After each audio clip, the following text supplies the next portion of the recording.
พัดพาให้เฮาพบกันแต่กำแพงสนสันกีดกันสองเฮาให้ห่างหักของสองเฮาถึกแบ่งออกเป็นสองทางหมดแรงบืนปืนแล้วทุกอย่างบ่อาจดึงน้ำเอาไว้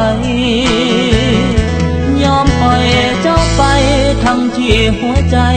บ่ปรารถนาคงบ่ควรผู้กาบินคืนสู่ฟ้าเถิดนาดวงใจได้พบหักแท้ข้ายังดูแลบ่ได้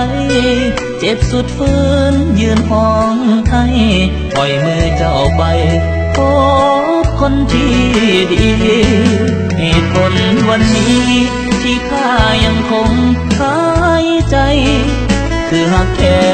ที่น้องฝากไว้สถิตอยู่ในหัวใจดวงนี้เป็นกำลังใจเป็นดังดอกไม้ประดับชีวิตมอบความหาสลักใจนี้ตราบชั่วชีวิตบ่เสื่อมสลายวอนโศกสตาพัดพาคำพายหนฝากไปบอกหน้ามน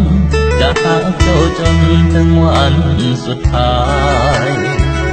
ถึงแม้นศาสตร์นี้หักเอาบ่สมดังไม้จะเก็บความหักของเราเอาไว้ฝังลงในใจตลอดชีวิต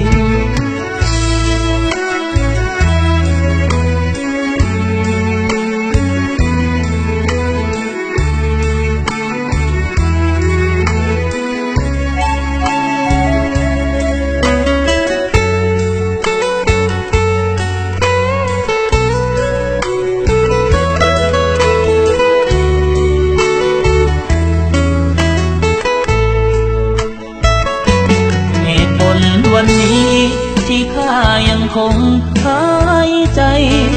คือหักแท้ที่น้องฝากไว้สถิตอยู่ในหัวใจดวงนี้เป็นกำลังใจเป็นดังดอกไม้ประดับชีวิตมอบความหาสลักใจนี้ตราบชั่วชีวิตบ่เสื่อมสลายวอนโศกสตาพัดพาคำพายหนฝากไปบอกหน้ามนจะหาเจ้าจนถึงวันสุดท้ายถึงแม้นศาสตร์นี้หักเอาบ่สมดังไม้จะเก็บความหักของเราเอาไว้ฝังลงในใจตลอดชีวิต